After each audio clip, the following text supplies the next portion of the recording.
Next, please refer problem number 9. Here a bullet is fired with a gun. The velocity of the bullet, mass of the gun, mass of the bullet are given, and we have to find the kinetic energy of the bullet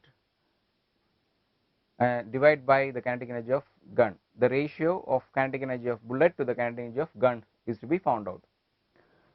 This is done by the law of conservation of linear momentum. You know that the total linear momentum remain constant. Therefore, we can write mass of the bullet into velocity of the bullet is equal to mass of the gun into velocity of the gun. We can find the velocity of the recoil of the gun is given by, since they are in opposite direction, there is no minus sign.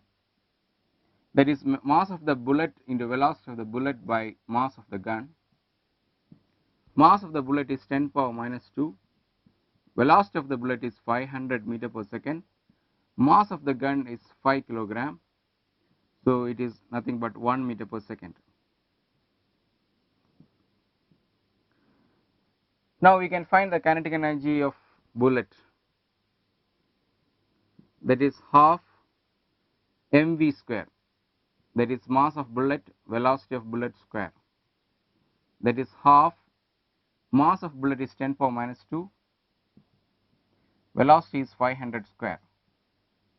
So that becomes 1250 joules. Similarly, we can find the kinetic energy of gun,